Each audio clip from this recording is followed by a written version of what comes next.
And good morning. Welcome to The Old School, a podcast about the American education system, some of the quirky natures of it, traits, idiosyncrasies, problems, and possible solutions insofar as we know the solutions. Good morning, Herr Dr. Bourgeois. Good morning, Herr Miller. It's good to talk to you today. It feels like we haven't done this in a while. I think we were on a little hiatus, which is strange because we haven't even done this in a full year yet, but hiatus is what we had. So, Okay. Here we are back again. Yes. And you're back in teaching and in school and into do we call them the dog days yet of the school year?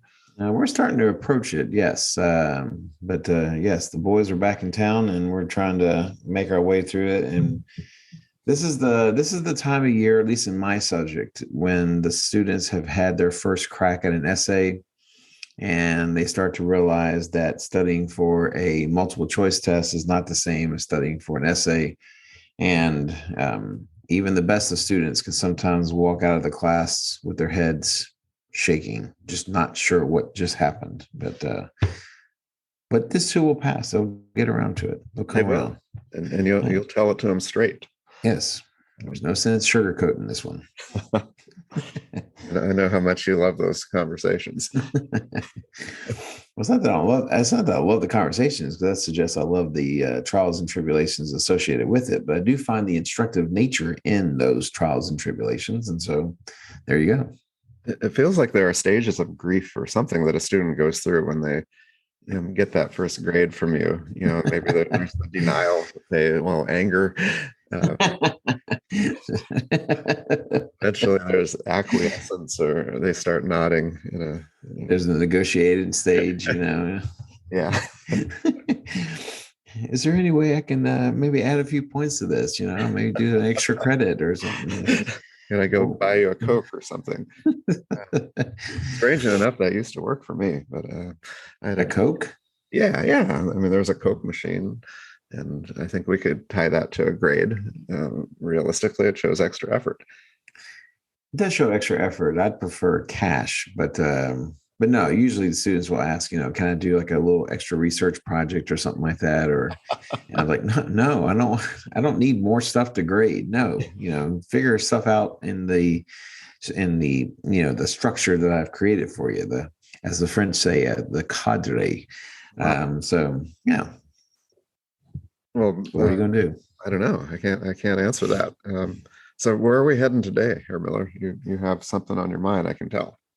Yes, we do have something on our minds. And that is, okay, so there's two kinds of policies that exist within the school. There is that policy which is directly connected to instruction, and that has to do with what teachers are responsible for, what students are responsible for, part and parcel to curriculum, scope and sequence, things of that nature.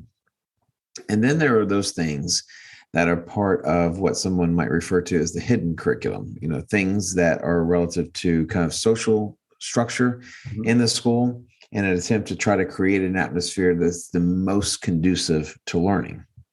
Okay. So now traditionally in the United States, and according to the Supreme Court, there have been certain rulings passed down to suggest that students have a reduced expectation of rights and freedoms. They can't just do whatever they want, And in conjunction with that, there's the idea that part of the responsibility or part of the objective of school is to prepare students for the demands and things of that nature outside of school. And that can be heavily debated as well. But we come to dress code. Dress code. And so there are two ways to there's two ways to kind of discuss dress code. First of all, from the kind of binary idea of either having uniforms or not having uniforms. And then the second, if you're in a public school and there is no uniforms, the question is, what should dress codes look like for a public high school? I'm wondering, have you had any experience in a school where uniforms were required? As an executive, there were different types of school models, and some included uniforms. Most didn't, but there was a classical model that that use uniforms are pretty straightforward, with a polo shirt and khakis, but that, with maybe a logo. So it was a all out uniform. It wasn't something where you can just wear jeans and something. Yeah. So that, as far as the enforcement, my impression was that, most parents liked it because it simplified their lives. Sure. Is there, in your experience, yeah, and the time that you've interacted with schools that have this, do you think that there is a pedagogical justification for uniforms, or is this just about some sort of social engineering to make everyone basically feel the same? Kind of a nod to the parents to make their lives a little bit easier, as you suggested, or do you think that there is something from the research that suggests that this has an effect on how kids learn, how well they learn, that sort of thing? I think that there are a lot of distractions in a school, and something about deciding what to wear. It does assert your independence and your personality. So I don't really have a strong opinion on the overall effect back in the 90s when people were wearing gang colors, and that was a big deal. A uniform was a pretty quick fix because you kind of took a lot of things off the table, and so it seemed heavy-handed at the time, but I could understand it in that context. But I tend to lean to giving students choice. I think that when you're in school, you're defining who you are, and that's one of the outcomes of education as well. So I tend towards leniency. I know you can cite Tinker versus Des Moines and that idea of the distraction, and it's a pretty high standard. What are the words? Substantial. And, yes. So I can't say that dress is a distraction for the most part, but some parents are sending their kids to school that break the dress code, and they know it. Right. So I've not been in a situation as an administrator where I've personally had to send somebody home, and that I don't envy someone doing that, because it's a tough conversation. It's a tough conversation, and it runs afoul of kind of like a current idea, and that is, and you kind of broached it briefly, talking about the notion of expression, kind of identity, how one sees oneself, how one sees themselves in comparison to other folks. There's a lot that goes into what people decide to dress with regards to high school.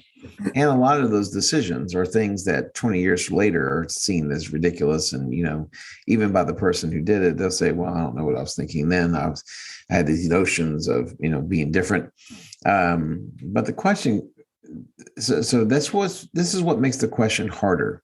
If you're going to have a dress code, there is really only one arena in which people start to have some sort of uniformity of idea, uniformity of belief. And that's when dress code starts to cross boundaries as it relates to either, what is deemed to be too sexy or too revealing or too whatever the word you want to use there, or clothes that promote an idea that runs counter to what the school wants you to promote, if you're going to promote anything. Which of the, I have an idea, but which of those two do you think are more problematic, though?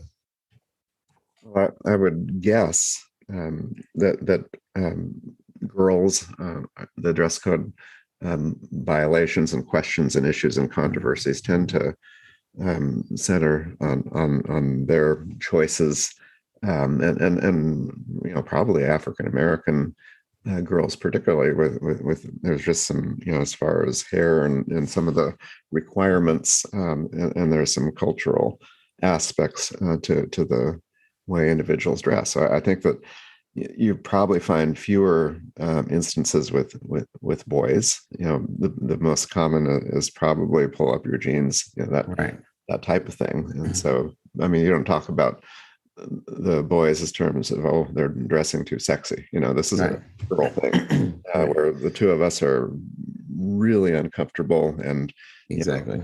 we see something in our classroom, we're inclined to definitely look the other way in all meanings of that, Right. because we don't want to go there. Well, and this is where some people bring up what they consider to be kind of an inherent unfairness about dress codes in general, is that it seems to overly apply to and is overly punitive against young women. Mhm.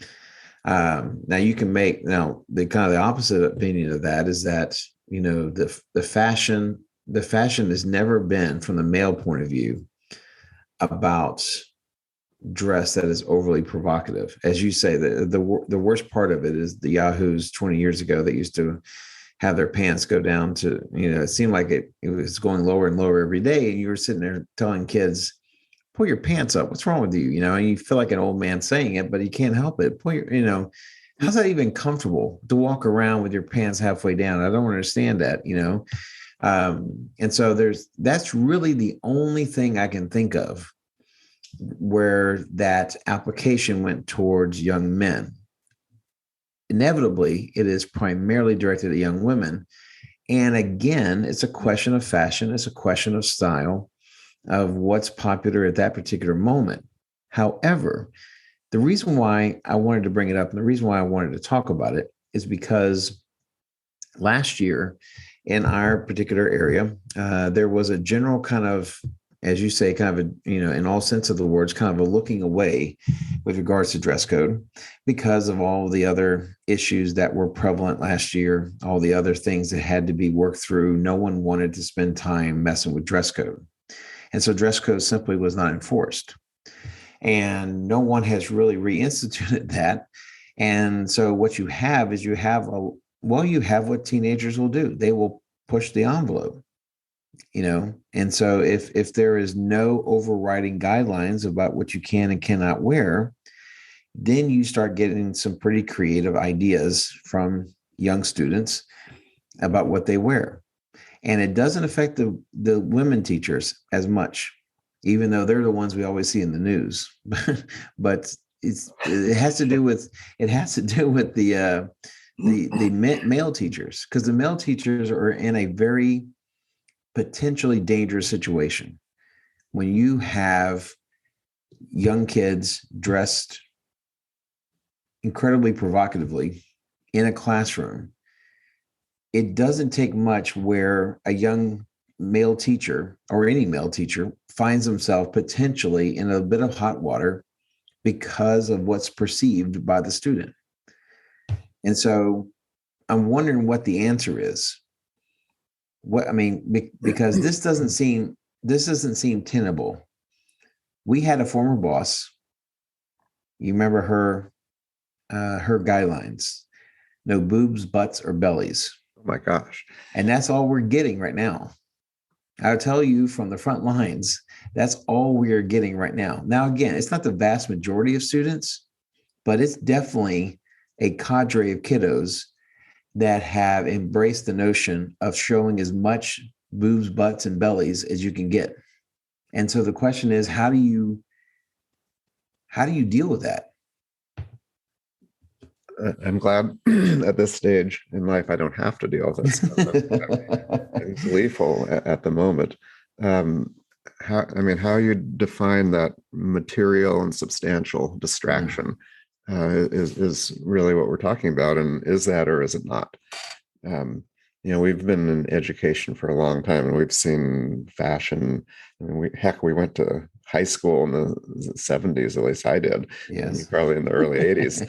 And things were quite different then too, so if it's distracting, it's I hate the idea of a male teacher or any teacher having to make that judgment. Right. Send somebody to the office, and what happens if the administrator says, oh, they're fine, and then they go back in and now you're the problem. That's right. And that's why the first time someone told me, we want you to, if you see someone dressed inappropriately, you need to deal with that. I'm not talking about any of this stuff. I'm not pointing a kid out. I'm not pulling a kid out in the hallway. I'm not having this discussion. There's no way in hell that I'm going to be talking to a young girl about how she's dressed. Now, I may have a female colleague of mine flag that kid down later, but I sure as hell ain't going to have that conversation with a young woman. Well, you can bring her in the hall and have her put her hands at the side and see, where the skin starts or something like that. That's we don't want to. That's from the 50s.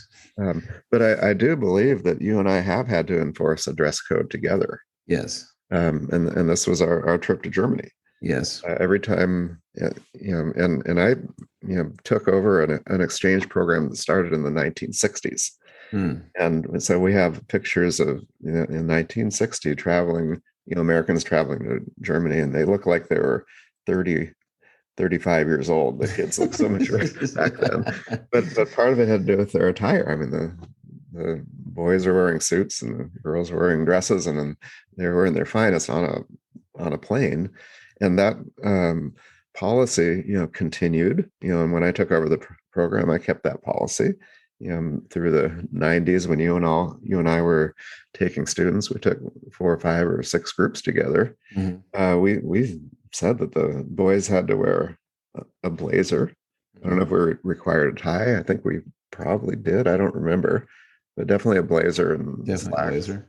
Yeah. And the girls would wear a dress or something professional looking. I don't think we said a dress, right? Right. And so we had to fight that one because we did get pushback, even from parents, and so it's not like we had to rehearse our answer. We had to give our answer right there. And so let me put you on the spot and imagine I'm a parent of a girl and say, well, my kid is going to wear sweats and be casual on this flight, and what's your answer? Well, thank you for your interest in the program, and I hope good luck to you. So you're going to kick them out in their $2,000, $3,000, and the poor German on the other side has no guests suddenly. Yeah, but here's the issue, and this is why the conversation cannot be right before the trip. If you're going to have this argument, let's have it right up front. And it's one of the reasons why we talked about it at the very first meeting. Oh, we did. I know. The very beginning, where there might have been a chance that they get their money back, because if you're going to have an issue over something as small as simply wearing professional dress on the flight, there's no telling what kind of crap you're going to have to deal with when you're in Germany, and you just don't have time for that. And it's just not the place to sit there and have showdowns with kids, is when you have a group of kids in Germany. And so and here's the other issue, it's not just the idea of their objection to wearing professional dress. I think on some level, they don't know what professional dress is. I mean, how many times have you seen a kid show up in quote unquote presentation dress and it looks like they're going to the club? Because there is a lack of understanding about the differentiation between dressing up to go out, dressing up in a professional capacity, dressing up and, however, going to a funeral, who knows? But I mean, there just seems to be a general lack of knowledge about inappropriate dress. Now, that said, there's a lot of people that are suggesting that notions of appropriate dress and professional dress are already going out the window. I can't believe that's long term, but it's going to be hard to bring it back. When people have been working in their pajamas for the last 2 years, doing mid-morning martini breaks and what have you. I mean, these folks are not ready for an open society. They're going to have to get reacclimatized, as it were. But the notion of dress, it is a fight that teachers, we had to deal with it, because we're there by ourselves and we have things that we expect the students to do. We're kind of forced to deal with it. But in a high school setting, I'm just not touching it. I'm going to the other side of the classroom and I'm not going near the kid, because I don't want the possibility of implication of impropriety or what have you. So pretty much we're ducking the problem, to some extent, but we're not a vice principal or a principal having to, send the kid home or put a T-shirt on them or something like that. The Germany thing is kind of an anomaly, and I do think that the Germans wondered who are these people coming to us, because they were wearing pajamas and whatever else is and coming out, definitely in looking not in their most professional attire. So we were kind of a throwback, and they're probably thinking, is this how Americans dress? Well, the thing is that, I had one parent that said, is it okay if she goes on the plane in a professional dress and then changes into sweats for the flight and then puts it back on before she lands? I was like, at that point, it's a costume. It's not a dress. I mean, you're pretending to be something. The point of the matter is, and this is not something that we did not do. We dressed up as well. You and I, we wore jackets and ties and slacks or what have you. So it's not like we're asking kids to do something, that we wouldn't do ourselselves. But I think the idea of trying to make it either about personal freedom or comfort, or just turning the concept of it into a costume thing. I think those are the problems we ran into in the exchanges. In the high school, it's a different matter. In the high school, it's Katie bar the door. I mean, the kind of stuff that kids are walking into school nowadays wearing, it would shock you. No, I'm not easily shocked. Maybe you wouldn't be shocked. I don't know.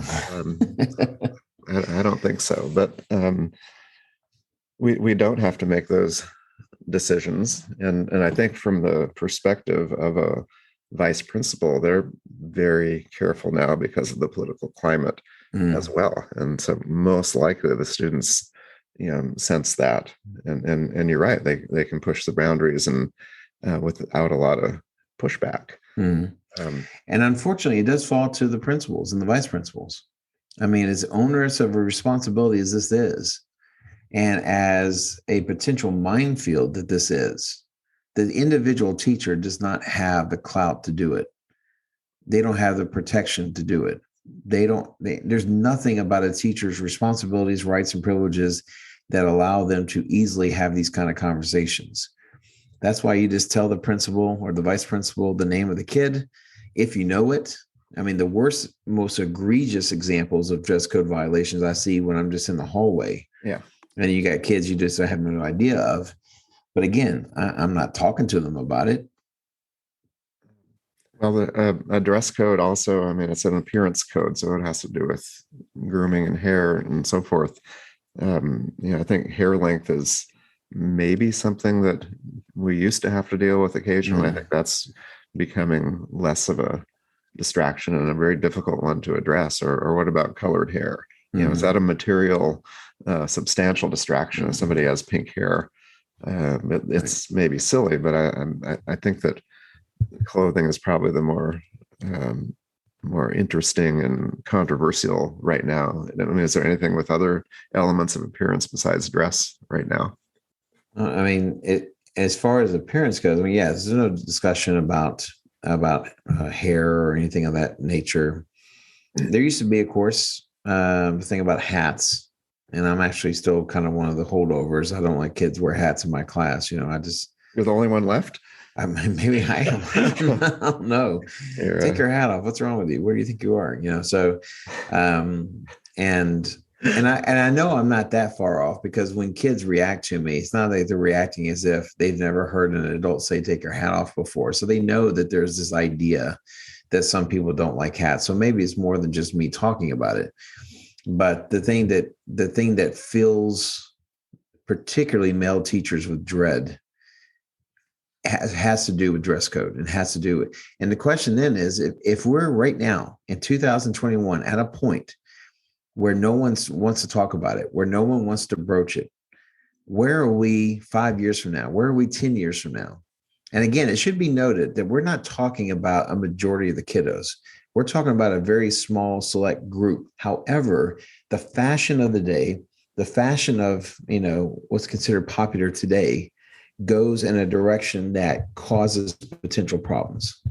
And, maybe we run into a new Well, the 80s was a reaction to the 70s. The 70s, you had all kind of crazy things going on. And then the 80s was kind of like a kind of a reaction to that, where people were, dressed, like nuns and monks, what have you. But I don't know if we're heading in that direction, but I wonder, what direction do you see this going?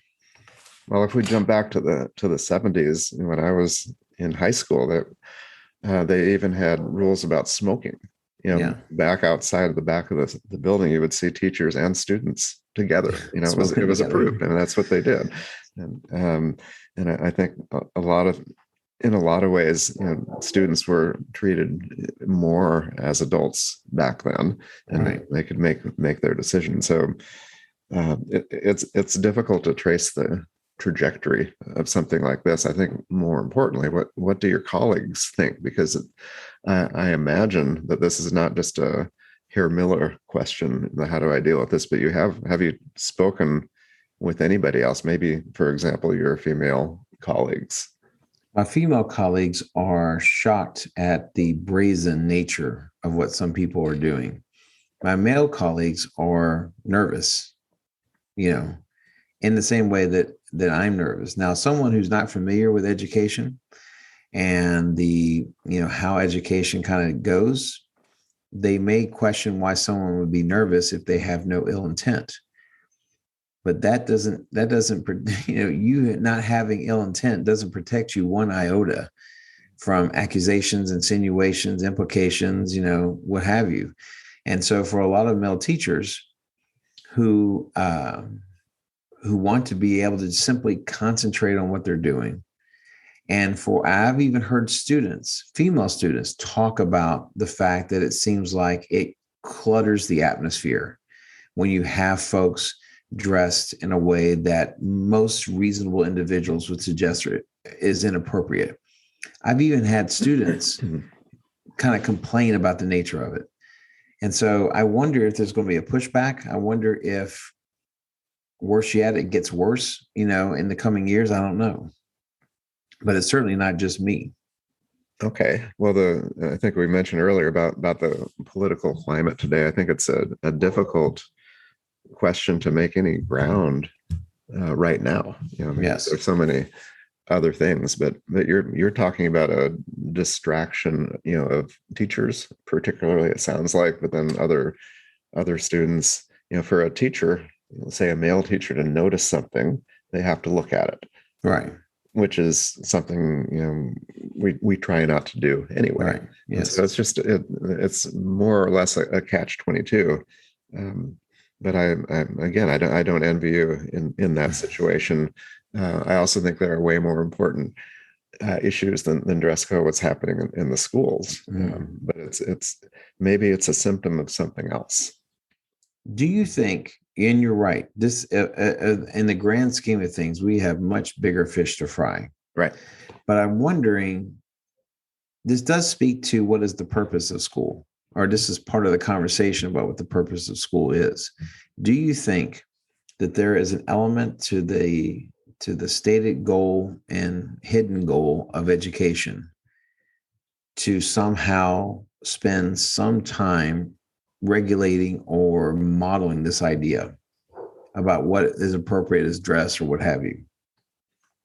I think at some level we're teaching students to follow rules, to fall in line. So to some extent, but I've been thinking about our own kids. Say my daughter going to school, we'll stop her occasionally on the way out and say, you can't wear that. But that, in some ways that should be a parent's role. Right. But I mean, the students are, in public with other people. So I think they do learn from all of this. And ideally, most students just want to blend in. And right. if what you're saying is so prevalent, then blending in means leaning on the side of being more provocative than it was, in a previous generation, I guess. Right. Well, this is going to be a series of discussions that we're going to have that touches on kind of non-pedagogical elements. As I said, the Supreme Court has said on many occasions that there's a reduced expectation of rights. And and there's a couple of areas that we can touch on that kind of focus on this.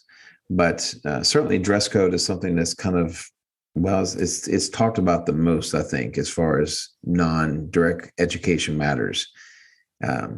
It's certainly what's talked about, not the most, but certainly it's talked about among colleagues, and it's a concern, and like you said, it's not the biggest concern, but it's something out there that's a potential challenge or difficulty or danger for teachers.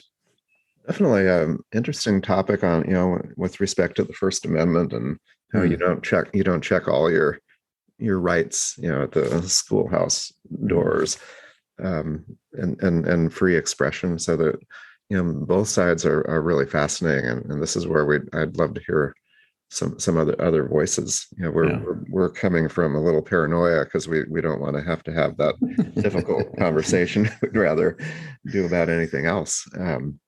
But I agree. Other topics around this idea. It's in some ways, and let's face it, teaching history is boring, right? I'm sorry. What did you say? Yeah. I mean, just who wants to names and dates and all that stuff? I mean, how do you get through a day here, Miller, teaching history? I get through the day on a cloud of joy, enlightenment, and wonder every day as I sit and try to discover something new. I don't know what kind of cloistered, depressive atmosphere you work in, sir. Well, but for me, I'm in a constant state of the search of enlightenment, not unlike Buddha. For example. You're comparing yourself to Buddha? I was thinking more like a game show host, where you ring bells and it's like an extended session of Jeopardy. I am not an entertainer. I know that. I've seen that every day, Hermel. I am the answer to Billy Joel's song. He may be just an entertainer. I am not an entertainer. And so, and I don't know where I stand at the moment. That's what makes me uncertain and filled with dread. But, the thing about the social element, too, is that it goes against the natural inclination of adolescents to rebel against that. And even when you said earlier about the idea of falling in line and following the rules, even I bristle at the kind of significance of those terms. And so, yes, there's plenty here to unpack, I think, before we're all said and done. Well, let's continue this at another time. Maybe next week if you have the stomach for it. If we're not all fired by it. Well, I have a little advantage on that one, Miller. Well, yes, but I think we're going to be okay. Maybe. Somebody said that about technology once too. Yeah, we're all going to hell. Thank you, Miller. On that happy note, let's bid adieu and wish you a happy Saturday and good football watching. And same to you, Herr Dr. Bourgeois. Auf Wiedersehen. Auf Wiederhören.